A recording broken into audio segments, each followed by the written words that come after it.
అందరికీ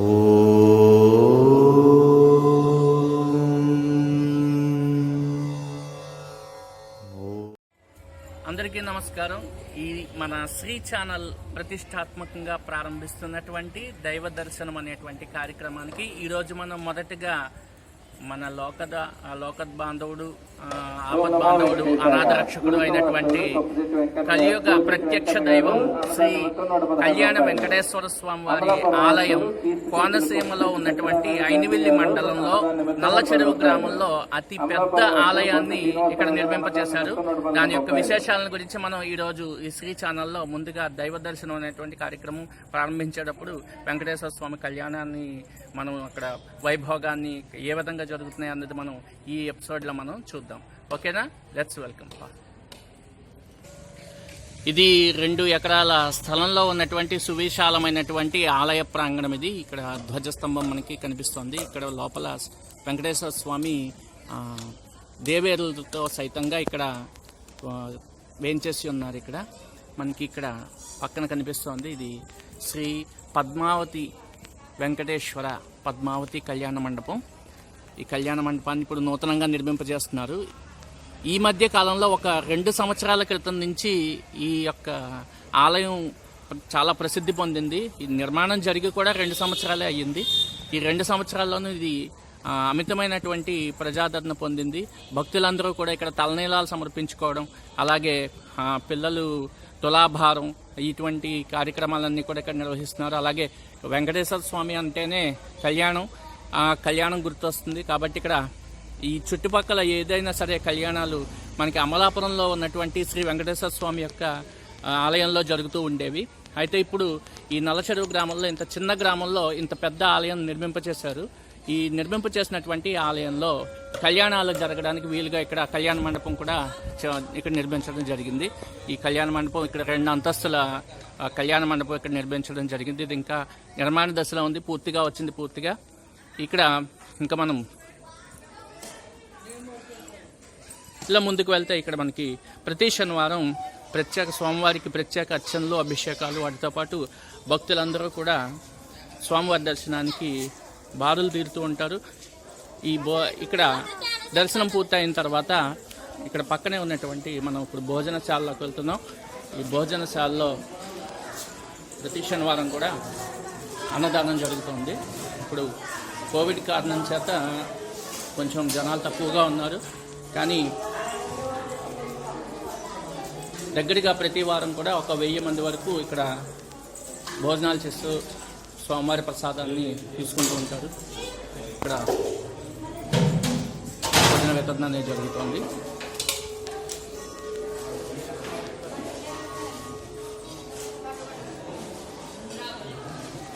భోజనశాల ప్రాంగణంలో ఉన్నటువంటి శ్రీదేవి భూదేవి సమేత శ్రీ వెంకటేశ్వర స్వామివారి విగ్రహాలు ఇవి.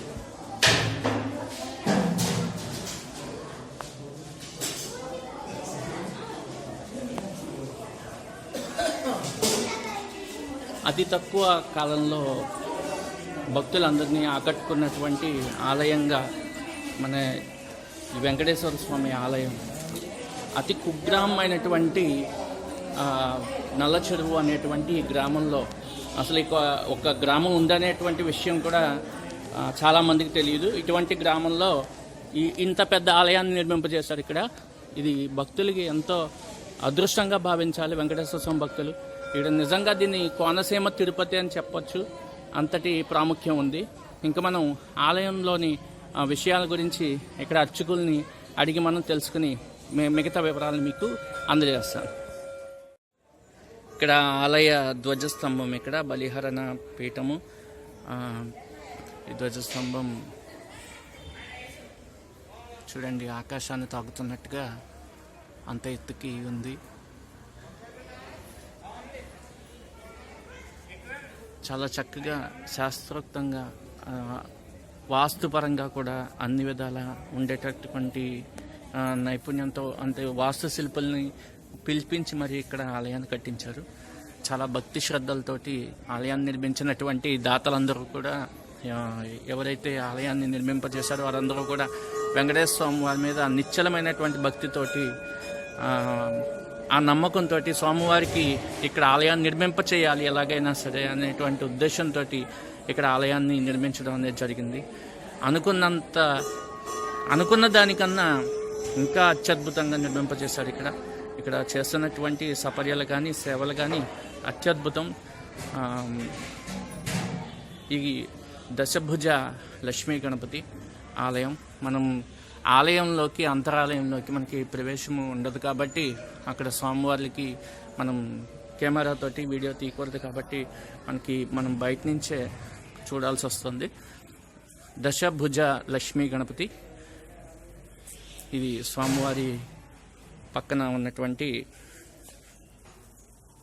ఉద్యానవనం. ఇక్కడ అనేక రకాలైనటువంటి పుష్పజాతులకు సంబంధించినటువంటి మొక్కలు అవి ఉన్నాయి. ఇక్కడ పూచినటువంటి పువ్వుల్ని స్వామివారి సేవకి వినియోగిస్తారు. అలాగే ఇక్కడ ధన్వంతరి స్వామివారి ఆలయం ఉంది. ఆలయానికి ఎడమ వైపున ధన్వంతరి స్వామివారు.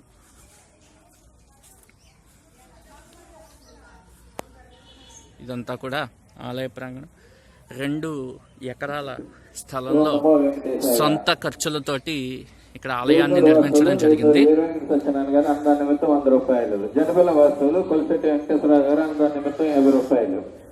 మనకి పక్కన ఆడియో వినిపిస్తున్నది.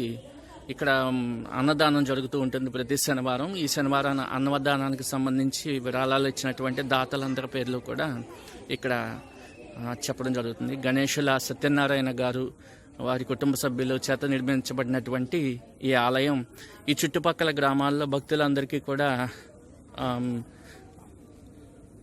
చాలా చక్కని దర్శనాన్ని కలిగించేశారు.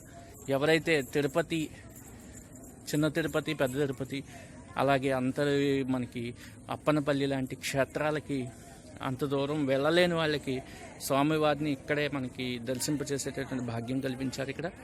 అదేవిధంగా ఇదంతా కూడా తులసి వనం. ఇక్కడ ఉన్నటువంటి తులసి పత్రితోటే స్వామివారికి పూజ జరుగుతుంది. ఇక్కడ పూసేటటువంటి పువ్వులు, ఇక్కడ ఉండేటటువంటి ప్రతిదీ కూడా, ఈ ప్రాంగణంలో ఉండేటటువంటి ప్రతి ఒక్కటి కూడా స్వామివారి సేవకు మాత్రం వినియోగిస్తారు. ఇక్కడ అనేక రకాలైన పుష్పజాతులకు సంబంధించినటువంటి మొక్కలు ఉన్నాయి.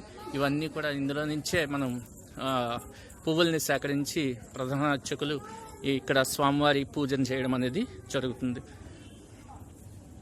ఇది ఆలయం యొక్క బయట ప్రాంగణం. ఇంకా ఆలయం లోపల స్వామివారు, ఇది మనకి లోపల భాగము. ఈ లోపల భాగంలో అమ్మవారు, స్వామివారు వేంచేస్తున్నారు. ఇక్కడ ఈ పక్కన స్వామికి ఇరువైపులా కూడా దేవేర్లు, అలాగే మధ్యలో స్వామివారు ఉన్నారు. మనకి అంతరాలయంలో వీడియో తీసుకోవడానికి మనకి అవకాశం లేనందువల్ల, పర్మిషన్ లేనందువల్ల అది స్వామివారిని మనం వీడియో తీయడం అన్నది అంత కరెక్ట్ కాదు కాబట్టి మనం వారి పర్మిషన్ ఇచ్చిన తర్వాత తీసుకోవాలి. వారు అక్కడి నుంచి మనకి ఆలయం దగ్గర నుంచి మనకి పర్మిషన్ రాలేదు కాబట్టి బయట నుంచే చూపిస్తున్నాం. కాబట్టి మొదటగా మనం చేసినటువంటి ఈ స్వామివారి ఆలయ దర్శనము, ఇక్కడికి చేరుకుని స్వామివారిని దర్శించుకోలేనటువంటి వారందరికీ కూడా మా ఈ శ్రీ ఛానల్ ద్వారా దైవ దర్శనం అనేటువంటి కార్యక్రమం ద్వారా మీకు పరిచయం చేస్తున్నాము. ఇది మా మొదటి ప్రయత్నము. ఇకపై ప్రతి ఆలయంలోనూ ఈ విధంగానే చుట్టుపక్కల ఉన్నటువంటి ఆలయాలన్నింటినీ కూడా కవర్ చేసి మీకు దైవ దర్శనం అనేటువంటి కార్యక్రమంలో మీకు అది తెలియచేయడం జరుగుతుంది.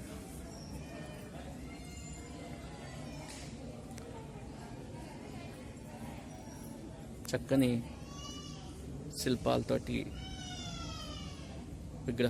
శిలలతోటి విగ్రహాలని చేయడం జరిగింది. ఇక్కడ చాలా అద్భుతమైన కళా నైపుణ్యం. ముమ్మూర్తుల మూర్తిభవించినటువంటి రూపాలు ఇక్కడ కనిపిస్తూ ఉన్నాయి మనకి.